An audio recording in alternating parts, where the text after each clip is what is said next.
Breaking news చూస్తున్నారు. తిరుమల లడ్డు వివాదంపై సుప్రీంకోర్టులో విచారణ రేపటికి వాయిదా పడింది. రేపు ఉదయం 10:30 విచారణ జరపనుంది ధర్మాసనం. కేంద్ర నిర్ణయం తెలపడానికి సమయం కావాలంటూ కూడా సోలిసిటర్ జనరల్ చెప్పుకొచ్చారు. స్వతంత్ర దర్యాప్తు కోరుతూ సుబ్రహ్మణ్య స్వామి, వైవి సుబ్బారెడ్డి దాఖలు చేసిన పిటిషన్లపై జస్టిస్ బిఆర్ గవాయ్, కేవి విశ్వనాథన్లతో కూడిన ద్విసభ్య ధర్మాసనం విచారణకు సంబంధించిన బ్రేకింగ్ న్యూస్ చూస్తున్నారు. సిట్ విచారణ కొనసాగించాలా లేదా సెంట్రల్ ఇన్వెస్టిగేషన్ కు అప్పగించాలనే అంశంపై ఆదేశాలు జారీ చేయబోతోంది అత్యున్నత న్యాయస్థానం. ఈ అంశంపై కేంద్ర ప్రభుత్వ అభిప్రాయం పరిశీలించి ఆదేశాలు జారీ చేయబోతోంది సుప్రీంకోర్టు. కేంద్ర ప్రభుత్వం అభిప్రాయాన్ని కోర్టుకు తెలపనున్నారు సోలిసిటర్ జనరల్. కేంద్రం నిర్ణయం ఎలా ఉంటుంది అనే దానిపై ఇప్పుడు ఉత్కంఠ నెలకొంది. 4 రోజుల క్రితం జరిగిన విచారణలో లడ్డూలో కల్తీ నెయ్యి వాడినట్లు ఆధారాలు లేవంటూ కూడా సుప్రీంకోర్టు చెప్పుకొచ్చింది. ఈ నేపథ్యంలో రేపటికి వాయిదా వేసింది అత్యున్నత న్యాయస్థానం. దానికి సంబంధించిన బ్రేకింగ్ న్యూస్ చూస్తున్నారు. తిరుమల లడ్డు వివాదంపై సుప్రీంకోర్టులో విచారణ రేపు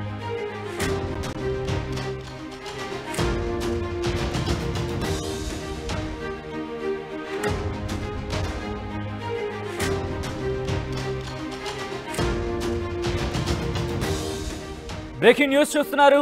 తిరుమల లడ్డు వివాదంపై సుప్రీంకోర్టులో విచారణ రేపటికి వాయిదా పడింది. రేపు ఉదయం 10:30 విచారణ జరపనుంది ధర్మాసనం.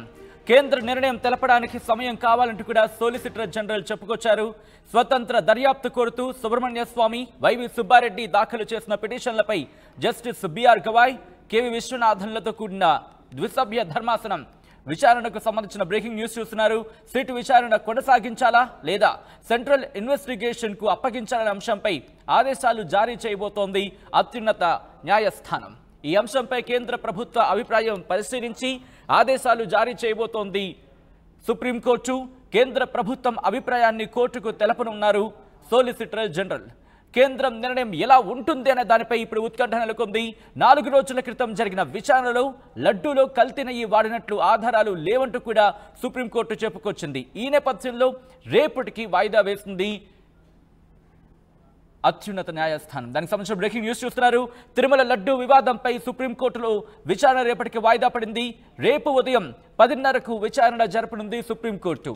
కేంద్ర నిర్ణయానికి సంబంధించి కేంద్ర నిర్ణయం తెలపడానికి సమయం కావాలంటూ కూడా చెప్పుకొచ్చారు సోలిసిటర్ జనరల్. అప్డేట్స్ అందించేందుకు ఢిల్లీ నుంచి రామకృష్ణ, అలాగే విజయవాడ నుంచి కృష్ణ మోహన్ వీళ్ళిద్దరూ కూడా సిద్ధంగా ఉన్నారు. ముందుగా ఢిల్లీ వెళ్దాం. రామకృష్ణ, ఇంకా ఎటువంటి అంశాలను పేర్కొంది ధర్మాసనం? అయితే ఈ రోజు ఈ కేసుకి సంబంధించి సర్వోన్నత న్యాయస్థానం కేసుని రేపు ఉదయం 10:30 వాయిదా వేసింది. సమయాభావం వల్ల దీన్ని వాయిదా వేయడం జరిగింది. అసలు ఈ కేసుకి సంబంధించి ఏం జరగబోతుంది, కేంద్రం వైఖరి కీలకం కాబోతుంది. కేంద్ర తుషార్ మెహతా, సొలిసిటర్ జనరల్ తుషార్ మెహతాను అభిప్రాయం అడిగారు. మరి ఆయన సిబిఐకి అప్పగించాలంటారా, లేదంటే స్టేట్ గవర్నమెంట్ సిట్టే దీన్ని కొనసాగించాలనుకుంటే చెప్తారా, లేదంటే కోర్టు ఎలాంటి నిర్ణయం తీసుకుంటుంది లడ్డు వ్యవహారంలో? మరి దీంతో మాట్లాడేందుకు మనతో అడ్వకేట్ కాకర్ల చంద్రశేఖర్ మనతో ఉన్నారు. మరి ఆయన సిద్ధార్థ లూథ్రాతో పాటు వాదనలు వినిపించారు కోర్టులో. మరి ఆయన మనతో పాటు ఉన్నారు, ఆయన అడుగుదాం. చంద్రశేఖర్ గారు, ఈ కేసుకు సంబంధించి ఏంటి లేటెస్ట్ పరిణామం? ముఖ్యంగా ఇవాళ కేసుకు సంబంధించి సుబ్రహ్మణ్య స్వామి గారు, డాక్టర్ సుబ్రహ్మణ్య స్వామి గారు కూడా 2 గంటలకే వచ్చి కోర్టు నెంబర్ 3లో కూర్చుని రెడీగా ఉంటాం. తను 40% గా ఆయన వేశారు కాబట్టి రెడీగా ఉండటం జరిగిందండి. కాకపోతే ఇవాళ సిద్ధార్థ్ లూథ్రా గారు కూడా ఓకే అని చెప్పినా కూడా రెస్పాండెంట్ కౌన్సిల్ తరఫున కొంతమంది, ఇది దాదాపు 4 కలిసి పిటిషన్లు వేయడం జరిగింది కాబట్టి దీనిపైన వారు కూడా రెస్పాండెంట్స్ కౌన్సిల్ తరఫున కూడా కొంచెం సమయం కావాలి, మేము రేపు ఉదయం 10:30 అయితే అన్ని విషయాలతో రెడీగా ఉండగలము అని చెప్పడంతో దీన్ని ముఖ్యంగా రేపటికి దీన్ని వాయిదా వేయడం జరిగిందండి. రేపు ఉదయం 10:30 ఈ లడ్డూ కేసుని రేపు ఉదయం 10:30 వాయిదా వేయడం జరిగింది. గవర్నర్ సుబ్బారెడ్డి గారు కూడా వ్యక్తిగా హాజరయ్యారు. లూథ్రా గారు వచ్చారు. ఇవాళ కపిల్ సిబాల్ గారు కూడా మాతో పాటే, కపిల్ సిబాల్ గారు కూడా senior advocate, senior council Kapil Sibal గారు కూడా రెడీగా ఉన్నారు. రామకృష్ణ ఇంట్రెస్టింగ్ గా ఇప్పుడు, ఎందుకంటే స్పెషల్ ఇన్వెస్టిగేషన్ టీమ్ సిట్ కి సంబంధించి, అలాగే ఇప్పుడు central bureau of central investigation కి సంబంధించి స్వతంత్ర దర్యాప్తు జరగాలని కోరుతూ పిటిషన్లు దాఖలయ్యాయి కాబట్టి ఇప్పుడు కేంద్రానికి సంబంధించి ఏం చెప్పే అవకాశం ఉంది? ఎటువంటి చర్చ జరుగుతోంది సెంట్రల్లో? ముఖ్యంగా సెంట్రల్ లో ఎటువంటి చర్చ అంటే ఇది యాక్చువల్ ఇక్కడ 5 పిటిషన్స్ ఫ్రేమ్ అయ్యాయండి. హిందూ సేన ఒక పిటిషన్ వేయడం జరిగింది. అలాగే బీజేపీ సీనియర్ లీడర్ కూడా సుబ్రహ్మణ్య స్వామి కూడా ఒక పిటిషన్ వేయడం జరిగింది. అదే విధంగా ముకుల్ రోహత్గి గారికి కూడా నిన్న కూడా డైరెక్ట్ గా ధర్మాసనం, సుప్రీంకోర్టు ధర్మాసనం ముఖ్యంగా ఈ 5 పిటిషన్లు ఏవైతే హిందూ సేన, విశ్వ హిందూ పరిషత్ కానీ ఇంకా సపరేట్ గా 2 పిటిషన్లు ఫ్రేమ్ అయిన పిటిషన్లు ఫైల్ అయిన తర్వాత వాళ్ళు కూడా సుదీర్ఘంగా ఏంటి అన్ని పిటిషన్స్ ప్రేయర్ కూడా ఈ విషయాన్ని ఎందుకు పొలిటిసైజేషన్ చేస్తున్నారు అన్న విషయం ముఖ్యంగా హిందువుల మనోభావాలు దెబ్బతిన్నాయి. ఇది ముఖ్యంగా దీంట్లో ముఖ్యంగా పూర్తిగా సెంట్రల్ గవర్నమెంట్ కానీ ప్రత్యేక ఇది కానీ అవ్వాలన్న ప్రేయర్స్ తోనే అన్ని పిటిషన్లు కూడా దాఖలు అవడం జరగడంతో ఈ అన్ని పిటిషన్స్ మీద కూడా ముఖ్యంగా ప్రేయర్స్ అన్ని మనం చూడగలిగినట్లయితే అక్కడ ఉన్న ప్రేయర్స్ అన్ని మనం చూడగలిగినట్లయితే ప్రతి ప్రేయర్ కూడా అంటే ఏ పిటిషన్ లో అయినా కూడా ప్రేయర్ ఉంటుంది. ప్రతి ప్రేయర్ కూడా to probe into the issue what has happened, whether the ghee was adulterated or not. అసలు నెయ్యి కల్తీ జరిగిందా లేదా, కల్తీ జరిగిన నెయ్యి వాడారా లేదా. మొన్న కూడా మనం చూసుకున్నట్టయితే జస్టిస్ బిఆర్ గవాయ్ గారు కూడా అసలు నెయ్యి సిద్ధార్థ లూథ్రా గారు కూడా సమాధానం ఇస్తూ 6 లీటర్ల నెయ్యి 2 లీటర్లు ఇలాగా చెప్పడం జరిగింది. అంటే ఆ నెయ్యి మళ్ళా ఈఓ గారు కూడా కల్తీ ఆ నెయ్యిని మనం వాడలేదు అని చెప్పడం జరిగింది. అంటే అక్కడే 2 రకాలైన క్వశ్చన్స్ వీళ్ళు కల్తీ అయినయేమో ముఖ్యంగా చీఫ్ మినిస్టర్ గారు గౌరవ సీఎం చంద్రబాబు నాయుడు గారేనో ప్రెస్ మీట్ లో ఆల్రెడీ చెప్పడం జరిగింది ఈ కల్తీ నెయ్యి వాడడం అది ఇదని. మరి ఈఓ గారు చెప్పడం ఈ విరుద్ధమైన విషయాలు 2 ఉండేసరికి గౌరవ ధర్మాసనానికి కూడా వెంటనే ప్రాథమికంగా ఇండెక్స్ లోనే వాళ్ళు మొత్తం కొన్ని క్వశ్చన్స్ వేయడం జరిగింది. At least one you are at constitutional post, highest constitutional post, you should have taken a second opinion మీరు తీసుకునాల్సి ఉంది. Why did you go to the press అని నిన్న కూడా మనకు చేయడం జరిగింది. లాయర్ గారు, ఇక్కడ ఒక ఇంట్రెస్టింగ్ క్వశ్చన్ ఏంటంటే సోలిసిటర్ జనరల్ అయిన ఉదయం 10:30 వరకు కూడా సమయం అడిగితే రేపు ఈవినింగ్ 3:30కి మళ్ళీ ఇన్వెస్టిగేషన్ జరిగి మళ్ళీ కోర్టు దృష్టికి రాబోతోంది. ఎందుకు అంత సమయం? అంటే కేంద్రానికి సంబంధించి అంశానికి సంబంధించి ఎటువంటి డిస్కషన్కి వచ్చే అవకాశం ఉంది? ముఖ్యంగా ఇప్పుడు మనం చూసుకున్నట్టయితే ఈ విషయాన్ని మనం ఇది చాలా పెద్ద విషయం అండి. దాదాపు 5 నుంచి 6 పిల్స్ ఫామ్ అయ్యాయి. ఈ 5 పిల్స్ కి సంబంధించి కూడా మనం ఏదైనా తొందరగా ఏదైనా కూడా ఏ కేసు అయినా కూడా పిటిషనర్ కౌన్సిల్ వేసిన తర్వాత సుదీర్ఘంగా రెస్పాండెంట్ కౌన్సిల్ కూడా అందరి తరపున ఇవాళ యాక్చువల్ గా డాక్టర్ సుబ్రహ్మణ్యం స్వామి గారు కూడా పార్టీ ఇన్ పర్సన్ గా రెడీగా తన వాదనలు వినిపించడానికి రెడీగా ఉన్నారు. ఇది చాలా పెద్ద కేసు కాబట్టి సో డెఫినెట్ గా కొంచెం సమయం పట్టే అవకాశం అయితే చాలా ఉందండి. యూనియన్ గవర్నమెంట్ నుంచి కూడా ఆల్రెడీ గౌరవ బిషప్ ధర్మాసనం తుషార్ మెహతా గారికి కూడా they have already directed to take some instructions from the central government whether SIT వేయాలా, ఈ సిట్ వేస్తేనే సరిపోతుందా, ఈ సిట్నే ఇప్పుడు ఈ సిట్ పొలిటిసైజేషన్ చేయ ఉద్దేశంతోనే సిట్ వేశారన్న చెప్పడంతో మనకు ఆల్రెడీ ఏపీ గవర్నమెంట్ సిట్ దర్యాప్తును కూడా నిలిపివేయడం, సిబిఐ దర్యాప్తునికి కూడా సెంటర్ చెప్పడానికి చాలా అవకాశం ఉందని. అసలు ఇప్పుడు చెప్పడానికి అవకాశం ఉందో లేదో అన్న విషయం వేరే విషయం అయితే గౌరవ ద్విసభ ధర్మాసనమే మీకు అవసరమేమో ముందే కనుక్కోండి. ఎందుకంటే ఇవాళ నమోదైన ప్రతి పిటిషన్ కానీ 100 కోట్ల హిందువుల మనోభావాలు దెబ్బతింటున్నాయి అనేసి ఇవాళ నమోదైన ప్రతి పిటిషన్ యొక్క ముఖ్య ఉద్దేశం. కాబట్టి ఖచ్చితంగా ముఖ్యంగా ఇప్పుడు కోర్టు 4 అంశాలను మనకు చూడబోతుందండి. ఈ 4 అంశాలు ఏంటంటే 4 అంశాలు చూడబోతుంది.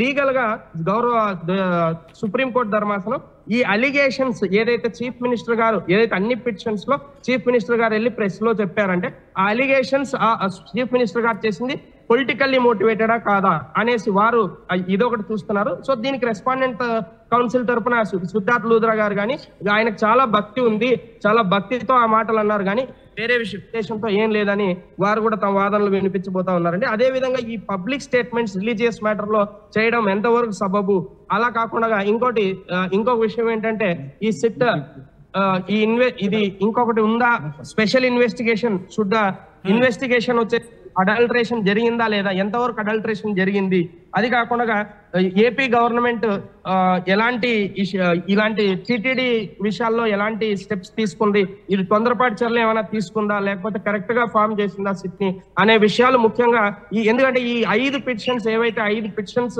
సుప్రీం కోర్టులో ఫైల్ అయ్యాయో ఇవన్నీ తాలూకా ప్రేయర్స్ ఒకే విధంగా నార్మల్ మోర్ ఆర్ లెస్ ఒకే విధంగా ఉన్నాయండి. హిందువుల మనోభావాలు ముఖ్యంగా లడ్డు విషయంలో అసలు కల్తీ నెయ్యి జరిగిందా లేదా, ఏం జరిగింది, అసలు ఎందుకు ఈ విధంగా జరిగింది అన్న విషయం పైనే పూర్తిగా ఈ విషయం దీనిపైనే కేంద్రీకరణ జరిగే అవకాశం ఉంది. ఎందుకంటే ముఖ్యంగా ఒక్కసారి మీరు ఒక్కసారి లైన్ లో ఉండే ప్రయత్నం చేయండి. మా ప్రతినిధి కృష్ణమోహన్ దగ్గరికి వెళ్లే ప్రయత్నం చేస్తున్నాను. కృష్ణమోహన్, ప్రస్తుతం తిరుమల తిరుపతి దేవస్థానానికి సంబంధించి ఎందుకంటే ఇంటర్నల్ గా ఇప్పటికే డిస్కషన్స్ కావచ్చు, ఇన్వెస్టిగేషన్ జరిగి ఉంటుంది కావచ్చు, అంటే ఇన్వెస్టిగేషన్ జరిగి ఉండే సందర్భం ఉంది. సో ఇన్వెస్టిగేషన్ ఎటువంటి అంశాలు వెలుగులోకి వచ్చాయి? ఇప్పుడు స్పెషల్ ఇన్వెస్టిగేషన్ టీమ్ కి సంబంధించి కూడా ఇన్పుట్స్ హెల్ప్ అయ్యే అవకాశం ఉంటుంది. సో ఎటువంటి డిస్కషన్ జరుగుతుంది అక్కడ? బేసిక్గా అయితే రేపు ఉదయం 10:30కి ఏదైతే మరి తిరుపతి లడ్డు ఇష్యూ మరి తెర మీదకి రాబోతుందో ఈ అంశానికి సంబంధించి కొంత ఇంట్రెస్టింగ్ డిస్కషన్ అయితే జరుగుతుంది. ఆంధ్రప్రదేశ్ సెక్రటరేట్లో మధ్యాహ్నం నుంచి కూడా ఇందాక నుంచి దాదాపు అరగంట నుంచి కూడా దీనికి సంబంధించి కొందరు ప్రత్యేకమైన ప్రతినిధులు కూడా దీనికి సంబంధించి అక్కడ వాచ్ చేస్తున్న పరిస్థితి. సడన్గా రేపు ఉదయం 10:30కి ఎవరైతే సోలిటర్ జనరల్ రిక్వెస్ట్ మేరకు రేపు ఉదయానికి వేశారు. ఎందుకంటే జడ్జి సుప్రీంకోర్టు న్యాయమూర్తి క్లియర్గా ఒక మాట అడిగారు, ఇది ఇంతటితో సరిపోతుందా, సిట్ వేసిన ఆంధ్రప్రదేశ్కి సంబంధించిన సిట్ వేసిన సరిపోతుందా, లేదు కేంద్రానికి సంబంధించి ఏదైనా ప్రత్యేక దర్యాప్తు బృందాల చేత చేయించాల్సిన అవసరం ఉందా అని. సో ఈ నేపథ్యంలోనే ఖచ్చితంగా వాళ్ళు ఈ వ్యవహారం మీద కొంత సీరియస్గానే ఆ డిస్కషన్ అయితే జరుగుతోంది. దానికి సంబంధించి ఇంకా కేంద్రం నిర్ణయం పూర్తిగా జనరల్కి రాలేదు కాబట్టి ఆయన రేపు ఉదయం వరకు నాకు కొంత సమయం ఇవ్వండి, రేపు మార్నింగ్ లోపల కేంద్ర ప్రభుత్వంతో కూడా మాట్లాడాల్సిన పరిస్థితి ఉంది కాబట్టి కేంద్రం డిసైడ్ చేయాలన్న ఒక యాంగిల్లోనే ఆయన రేపు ఉదయం 10 గంటలకి వరకు టైం ఇవ్వమని అడిగారు. సో ఈ నేపథ్యంలో డెఫినెట్గా సిట్ ఇప్పటికే ఆంధ్రప్రదేశ్లో డీజీపీ చాలా క్లియర్గా సిట్ని విచారణని ఆపేసిన పరిస్థితి మనం చూసాం. కొన్ని రోజులు ఇప్పుడు కోర్టు డైరెక్షన్ ఇచ్చేంత వరకు కూడా ఆ సిట్ని ఆపేశారు. వచ్చిన తర్వాత సిట్టు ఆల్రెడీ 2 రోజులుగా తిరుపతిలో ఉనింది. తిరుపతిలో పూర్తి కూడా ల్యాబ్స్ అన్నీ కూడా చెక్ చేసిన పరిస్థితి ఉనింది. తర్వాత దానికి సంబంధించిన వ్యవహారాలన్నీ కూడా చూశారు. దాదాపుగా అన్ని ప్రాంతాలని కూడా సిట్టు పర్యటించిన పరిస్థితి. లడ్డు తయారు కేంద్రాన్ని చూశారు, ఏ విధంగా లడ్డు తయారు అవుతుందో అక్కడున్న కొంతమంది కార్మికులతో మాట్లాడే ప్రయత్నం అయితే చేశారు. ఇవన్నీ కూడా సిట్టు చేసి కొంత ఇన్ఫర్మేషన్ అయితే గ్యాదర్ చేస్తుంది. కానీ దీనికి ఇప్పుడు ఫర్దర్గా నెక్స్ట్ ఎటువంటి యాక్షన్, ఎందుకంటే రేపు మార్నింగ్ 10:30కి సుప్రీంకోర్టులో కొంత ఆదేశాలు వచ్చే అవకాశం ఉన్న నేపథ్యంలో ఇప్పుడు మళ్ళీ ఈ సిట్ గురించి మాట్లాడాల్సిన పని ఉండకపోవచ్చు. రేపు డైరెక్షన్ నిజంగా రేపు కానీ సుప్రీంకోర్టు కానీ ఏపీలో వేసిన సిట్టు వర్కౌట్ అవుద్ది, అది అంతవరకు సరిపోతుంది అంటుందా, లేదు ఆల్రెడీ సొలిటర్ జనరల్ని చాలా క్లియర్గా చెప్పింది. క్లియర్గా రేపు మీకు కేంద్రం నుంచి మనం ఏదైనా ఎటువంటి సంస్థల మీద దర్యాప్తు సంస్థలని వేయొచ్చు అనేది అడిగిన నేపథ్యంలో కేంద్రం డిసైడ్ చేయాల్సిన పరిస్థితి అయితే ఉంది. సో వీళ్ళు కూడా ఆ కేంద్రాన్ని అడుగుంటారు కాబట్టి కేంద్రం ఈరోజు రేపటి లోపల డెఫినెట్గా దానికి సంబంధించిన ఇన్ఫర్మేషన్ అయితే ఇవ్వాలి. అందుకే రేపు ఉదయం 10:30 దాకా ఆ సమయాన్ని కోరిన నేపథ్యంలో రేపు ఉదయం 10:30కి వాయిదా పడింది. సో ఇప్పటికే కొంత సుప్రీంకోర్టు దీనికి సంబంధించి ఎక్కడ కూడా కల్తీ జరిగిన ఆధారాలు లేవు అని మాట్లాడిన నేపథ్యంలో రేపు ఇది మరింత లోతుగా వెళ్ళాలని చెప్పి ఈ వైవి సుబ్బారెడ్డి కావచ్చు, లేకపోతే వీళ్ళందరూ కూడా పిటిషన్ వేసిన నేపథ్యంలో, మరో 3 కూడా వేసిన నేపథ్యంలో, సో ఇటువంటి పరిస్థితుల్లో ముందుకి ఏ విధంగా వెళ్తుంది, ఒకవేళ డైరెక్షన్ కానీ ఇస్తే, ఒకవేళ నిజంగానే దీని మీద పూర్తి స్థాయిలో దర్యాప్తు చేయాల్సి వస్తే కేంద్ర బృందం నుంచి ఏ దర్యాప్తు సంస్థకి ఇస్తారు, లేదు ఒక కమిటీ లాంటిది ఏర్పాటు చేస్తారా, లేదు సిబిఐ లాంటి వ్యవస్థను రంగంలో దించుతారా అనే అంశాలను కూడా చూడాల్సిన పరిస్థితి ఉంది. లేదు సిట్ వరకు పరిమితం అవుతుంది, బహుశా సిట్తో పరిమితం కాదు అనేది మనకు కొంత స్పష్టంగా అర్థం. ఎందుకంటే నిన్న జరిగిన ఈ వాదనలు, లేకపోతే ఇప్పుడు జరిగిన పిటిషన్లు వేసిన అసలు కేసుకి మూలమైన పిటిషన్లు ఇవన్నీ చూసిన తర్వాత సో ఎటువంటి పరిస్థితులు రాబోతున్నాయి అనేది అయితే చాలా ఆసక్తికరమైన అంశం. అయితే దీని మీద మధ్యాహ్నం నుంచి కూడా సచివాలయంలో కావచ్చు ఆంధ్రప్రదేశ్ ప్రభుత్వం దాన్ని చాలా సున్నితంగా గమనిస్తున్న పరిస్థితి అయితే మనం చూసాం. రేపు 10:30కి తిరిగి వాయిదా పడింది కాబట్టి రేపు 10:30కి సొలిటర్ జనరల్ నుంచి ఎటువంటి రెస్పాండ్ అవుతుంది అంటే సెంట్రల్ ఏ విధంగా రెస్పాండ్ అవుతుంది, సెంట్రల్ దీన్ని ప్రత్యేక దర్యాప్తు బృందాల మీద చేయిద్దామా, కమిటీ చేద్దామా అనే ఈ రెండింటి దాన్ని బట్టి కూడా దాన్ని వ్యవహారాన్ని బట్టి రేపు డెసిషన్ ఉండబోతుంది అనేది కొంత అంచనా ఉండబోతుంది. ఏ విధంగా దర్యాప్తు చేయబోతుంది. రామకృష్ణ దగ్గరికి వెళ్ళే ప్రయత్నం చేస్తాను. రామకృష్ణ, ఇక్కడ చాలా సార్లుగా మనం మాట్లాడుకుంటున్నాం సిట్ కి సంబంధించి, ఎందుకంటే రేపు ఉదయం 10:30 కల్లా చెప్పాలి కాబట్టి సిట్ అంశాన్ని ముందు పరిశీలిస్తాం. సిట్ కనుక ఒక విచారణ సంతృప్తిగా లేకపోతే అప్పుడు సిబిఐకి వెళతామనే అంశాన్ని కోర్టుకు దృష్టికి తీసుకెళ్లే అవకాశం కనిపిస్తోందా, లేకపోతే కోర్టు డైరెక్షన్కి సంబంధించి ఇప్పుడు నేరుగా సెంట్రల్ అంటే స్వతంత్ర దర్యాప్తు బృందంతో విచారణ జరిపించే అవకాశం ఉందా? ఎటువంటి డిస్కషన్ అక్కడ జరుగుతుంది, ఎటువంటి డిస్కషన్ జరుగుతుంది? చూసుకున్నట్టుగా సెంటర్ ఏం చెప్తుంది అనేది చూస్తున్నారు. సెంటర్ వాదన, కేంద్రం వైఖరి ఏంటి అనేది ఇక్కడ ప్రధానం కాబోతుంది. కేంద్రం ఏం చెప్తుంది, సిబిఐ అవసరం ఉంటుందా, సిబిఐ దర్యాప్తు అవసరమా, ఇది చాలా పెద్ద ఇష్యూ. ఇక దేశవ్యాప్తంగా కూడా కొన్ని కోట్ల మంది భక్తుల మనోభావాలకు సంబంధించిన అంశం కాబట్టి సిబిఐ దర్యాప్తు కానీ అవసరమని కేంద్రం కానీ భావించినట్లయితే మాత్రం ఇంకా సిట్ దర్యాప్తు అనేది నిలిచిపోతుంది. లేదంటే ఒకవేళ కానీ కేంద్రమే లేదు, మీరు స్టేట్ గవర్నమెంట్ తన దర్యాప్తును కొనసాగించుకోవచ్చు, ఈ అంశానికి సంబంధించి మాకు ఎలాంటి అభ్యంతరం లేదు అని చెప్తే సెంటర్ సిట్ దర్యాప్తు మళ్ళీ తిరిగి ప్రారంభమయ్యే అవకాశం అయితే ఉంది. మరి ఏది ఏమైనా సరే ఈ లడ్డు వ్యవహారానికి సంబంధించి సుప్రీంకోర్టు చాలా సీరియస్ గా ఉంది. సుప్రీంకోర్టు ఈ అంశానికి సంబంధించి ఇప్పటికే సుప్రీంకోర్టుకి ఇక స్టేట్ గవర్నమెంట్ నుంచి అలాగే స్టేట్ గవర్నమెంట్ నుంచి ల్యాబ్ రిపోర్ట్స్ కానీ ఇవన్నిటిని కూడా తెప్పించింది. మరి ఈ రోజు సమయాభావం వల్ల కొంత ఈ కేసుకి సంబంధించి తీసుకోలేకపోవడం జరిగింది. రేపు ఉదయం 10:30 గంటలకు ఈ కేసుకు సంబంధించి సర్వోన్నత న్యాయస్థానం justice B R Gavai, justice Viswanathan తో కూడా ధర్మాసనం ఈ కేసుకు సంబంధించి వాదనలు వినే అవకాశం అయితే కనిపిస్తుంది. ముఖ్యంగా కేంద్రం తరఫున సొలిసిటర్ జనరల్ తుషార్ మెహతా ఏం చెప్తారు అనేది ఇక ఉత్కంఠభరితంగా మారింది. ఆయన చెప్పే వాదనలు బేస్ చేసుకుని ఇక ఈ కేసు సిబిఐ కా లేకపోతే సిట్టింగ్ జడ్జి గా, జ్యుడిషియల్ కమిషన్ కా, లేదంటే సిట్ కా అనేది తేలిపోయే అవకాశం కనిపిస్తుంది. రైట్, ఒక్కసారి రామకృష్ణ మీరు లైన్లోనే ఉండండి. కృష్ణమోహన్ దగ్గరికి వెళ్ళే ప్రయత్నం చేస్తున్నాను. కృష్ణమోహన్, చాలా ఆసక్తికరంగా మారిన పరిస్థితి, అంటే ఇప్పుడు సీట్కి సంబంధించి పూర్తిగా రద్దయింది అనుకోవాలా లేకపోతే హోల్డ్లో ఉందనుకోవాలా? ప్రభుత్వం ఎటువంటి ఆలోచన చేస్తోంది? దీంట్లో సిట్టు డీసీపీ చాలా స్వయంగా చెప్పారు, కొన్ని రోజుల వరకు సిట్టు ఆగబోతుంది. ఎందుకంటే సిట్టుని పూర్తిగా కూడా రద్దు కాలేదు, సిట్టు కొంతకాలం హోల్డ్లో ఉంది. కారణం ఏంటంటే ఆల్రెడీ సుప్రీంకోర్టు నిన్న చాలా క్లియర్గా వ్యాఖ్యలు చేసిన నేపథ్యం. సిట్టు సరిపోతుందా, లేదు, అసలు ఈ కేంద్ర దర్యాప్తు సంస్థల చేత నుంచి దర్యాప్తు చేయాల్సిన అవసరం ఉందా, కొలెస్ట్రాల్ జనరల్తో మీరు డిసైడ్ చేసుకుని గవర్నమెంట్తో కేంద్రంతో మాట్లాడి నాకు ఏ విషయం చెప్పండి అని చెప్పిన నేపథ్యంలో సో డెఫినెట్గా అదే పరిస్థితుల్లోనే జనరల్ ఈరోజు జడ్జి వారి ముందు రేపు ఉదయం 10 గంటల వరకు కొంత సమయం కావాలి, దీనికి సంబంధించి ఇంకా కొంత డిస్కషన్ జరుగుతోంది అని చెప్పిన నేపథ్యంలో సో డెఫినెట్గా ఆ నేపథ్యంలోనే వెంటనే ఆంధ్రప్రదేశ్ డీజీపీ సిట్ని ఇక్కడ ఆపేసిన పరిస్థితి. అంటే దాన్ని పూర్తిగా రద్దు చేయలేదు, హోల్డ్ చేసిన పరిస్థితి. ప్రస్తుతానికి ఆ విచారణ చేయొద్దు, కొంత హోల్డ్లో ఉంచండి అని చెప్పారు. సో డెఫినెట్గా దాంతో సిట్టు దర్యాప్తు వరుసగా 2 రోజులు జరిగిన తర్వాత 3వ రోజు ఆగిపోయిన పరిస్థితి అయితే ఉంది. ఇప్పుడు రేపు ఉదయం 10:30కి సుప్రీంకోర్టు డెసిషన్ ఏ విధంగా ఉండబోతుంది. నిజంగానే ఈ కేసుకు సంబంధించి ముందుకు తీసుకెళ్లే ప్రయత్నంలో కేంద్ర దర్యాప్తు సంస్థని వినియోగిస్తారా, లేదు 3-man కమిటీని వాళ్ళే చూసిస్తారా, లేదు ఈ సిట్టు వరకు సరిపోతుంది అని సమాధానం చెప్తారా, దాన్ని బట్టిన తర్వాతనే ఫర్దర్గా సిట్టు దర్యాప్తు ముందుకు సాగుతుందా లేదా అనే అంశాన్ని చాలా స్పష్టంగా అర్థమైంది. కానీ ఇప్పటి వరకు మనకు అందుతున్న సమాచారం ప్రకారం సిట్టు కంటే కూడా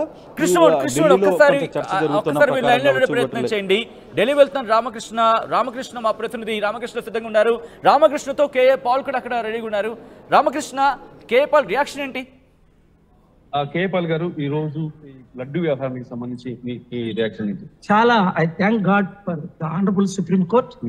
రేపటికే వేశారు, ఎందుకంటే మళ్ళీ వెకేషన్ ఉంది రేపు తర్వాత 14 వరకు. ఈ లోపల నేను అడిగిన ఇంటర్నల్ ప్రేయర్ ఏంటంటే గ్యాగ్ ఆర్డర్ ఇవ్వండి, ఈ పవన్ కళ్యాణ్, చంద్రబాబు నాయుడు, ఈ జగన్మోహన్ రాజకీయం చేయకండి. మై మెయిన్ ప్రేయర్ ఏంటంటే సిబిఐ ఎంక్వైరీ చేయించండి లేట్ లేకుండా, సిట్ ఎంక్వైరీ క్యాన్సిల్ చేయండి. రెండోది వేటకలకి నేను ముందు నుంచి అడిగినట్టే 744 మంది ఉన్న క్యాథలిక్స్ ని కంట్రీ చేసినప్పుడు తిరుపతి హిందూ ముస్లిం క్రిస్టియన్ గొడవలు పెట్టి పీస్ ఆఫ్ మైండ్ డిస్ట్రాయ్ చేసేస్తున్నారు మన రాష్ట్రంలో ఈ డ్రామా ఆడుతూ చంద్రబాబు, పవన్ కళ్యాణ్. అలా కాకుండా తిరుపతిని ఒక యూనియన్ టెరిటరీ చేయమని మినిస్టర్ గారిని, హోమ్ మినిస్టర్ గారిని రిక్వెస్ట్ చేస్తాం. కానీ కోర్టును డైరెక్షన్ అడుగుతున్నాను, కన్సిడర్ చేయండి. అది మరి కోర్టు కూడా తప్పు పట్టింది, లడ్డు వ్యవహారంలో తొందరపడి నిర్ణయం చేశారు చంద్రబాబు. నేను అందులో నా ఫైల్లో నేను పిటిషన్ లో క్లియర్ గా చెప్పాను కదండి, ఇదంతా పొలిటికల్ గా డ్రామా ఆడారు. జూలై 23లోనే వారికి తెలుసు. 2 నెలలు ఎందుకు ఊరుకున్నారంటే ఈ స్టీల్ ప్లాంట్ అమ్ముస్తుంటే నేను ఆపాను, నా ఆర్డర్ పబ్లిక్ అవ్వకుండా. ఆ తర్వాత స్పెషల్ స్టేటస్ కి ఆర్డర్ తీసుకొచ్చాను, దానికి మద్దతు ఇవ్వట్లేదు. స్టీల్ ప్లాంట్ అమ్మకుండా ఆపడానికి మద్దతు ఇవ్వట్లేదు, రాష్ట్ర అభివృద్ధికి మద్దతు ఇవ్వట్లేదు, కేవలం రాజకీయం చేయడానికి వీళ్ళందరూ డ్రామా ఆడుతున్నారు. సిబిఐ దర్యాప్తు జరిగితే నిజాలు తెలియ అవకాశం తప్పకుండా కదండి. CBI is the highest authority. Central bureau investigation ఏదో 1-2 times ఫెయిల్ అయినా కానీ ఒక్క మనిషి చంద్రబాబు నాయుడు దాన్ని టోటల్ మేనేజ్ చేయలేడు. ఒకటే నేను చెప్తున్నానండి, మా ఇన్వెస్టిగేషన్ లో లడ్డు కరప్షన్ లేదు, ఏమీ లేదు. ఇది కేవలం రాజకీయ లబ్ధి కొరకు చంద్రబాబు నాయుడు వేసిన డ్రామా. అంటే లడ్డూలో కల్తీ ఎక్కడ జరగలేదు. నాకు తెలిసి మేము చేసిన ఇన్వెస్టిగేషన్, నేను ఎప్పుడు ఏపీ హైకోర్టులో పిల్ వేసాను అందరికంటే ఫస్ట్ డే. నా ఇన్వెస్టిగేషన్ లో ఇదంతా political drama. Chandrababu Naidu master in political drama. Investigation ఆయన సిట్ అంటే ఏంటి? వాళ్ళే ఇన్వెస్టిగేషన్, చంద్రబాబు నాయుడు ఇన్వెస్టిగేషన్ చేసుకోవడం ఏంటి? అది కుదరదు, దాన్ని ఆపాలి, సిబిఐ ఎంక్వైరీ జరగాలి. అసలు రామకృష్ణ కే పాల్ కి సంబంధించి ఆయన ఇన్వెస్టిగేషన్ ఎటువంటి అంశాలు వెలుగులోకి వచ్చాయంటే ఆల్రెడీ ఉంది అని కోట్ల మంది బ్రెయిన్ వాష్ చేశారు కదా కొంతమంది మీడియాని అన్నెసరీ యూజ్ చేసి. So I'm grateful to the media exposing. Ramakrishna ఒక్కసారి మీ ఇయర్ పీస్ ఆయనకి ఇవ్వండి, ఒకసారి మాట్లాడదాం. ఒకసారి మీ ఇయర్ పీస్ ఆయనకి ఇవ్వరా? పాల్ గారు నేను సచిన్ మాట్లాడుతున్నాను. పాల్ గారు ఎలా ఉన్నారు? Thank you. పాల్ గారు మీ ఇన్వెస్టిగేషన్ లో ఎటువంటి అంశాలు వెలుగులోకి వచ్చాయండి? అర్జెంట్ మాటలు ఈవినింగ్ మనం కావాలంటే మనం చెప్దాం. లడ్డూలో ఏం కల్తీ లేదండి, నెయ్యిలో ఏం కల్తీ లేదండి, అది ఆల్రెడీ కోర్టు కూడా ఎక్స్పోజ్ చేసిందండి. ఇదంతా పొలిటికల్ డ్రామా, ఇచ్చిన వాగ్దానాలు నెరవేర్చుకుంటా స్టీల్ ప్లాంట్ అమ్మకాన్ని ఆపలేక ఇక అది పరిస్థితి. అయితే ఇక పాలైతే ఇక అసలు సిబిఐ దర్యాప్తే అవసరం లేదు దీనికి సంబంధించి. లడ్డూలో ఎక్కడ కల్తీ కూడా జరగలేదు, అలాగే సిట్ వేయడం వల్ల ఎలాంటి ఉపయోగం లేదు, స్టేట్ గవర్నమెంట్ తన వేసిన సిట్ వల్ల ఎలాంటి ఉపయోగం కూడా లేదని చెప్పేసి సిబిఐ ఎంక్వైరీ డౌట్ పోద్ది. అది థ్యాంక్స్ అండి, థ్యాంక్ యూ, గాడ్ బ్లెస్. అది విషయం సచిన్, అది విషయం సచిన్. అయితే సిబిఐ ఎంక్వైరీ అయితే కావాలి కంపల్సరిగా. అసలు దీనికి సంబంధించి దాంతో పాటు ఏంటంటే రేపు ఉదయం 10:30 గంటలకు కోర్టు దీనికి సంబంధించిన నిజాలను తేల్చనుంది. Justice BR Gavai, justice Viswanath తో కూడా ధర్మాసనం ఉదయం 10:30 గంటలకు కేంద్రం వైఖరి ముఖ్యంగా advocate general solicitor general Tushar Mehta నుంచి వివరణ తీసుకోబోతుంది.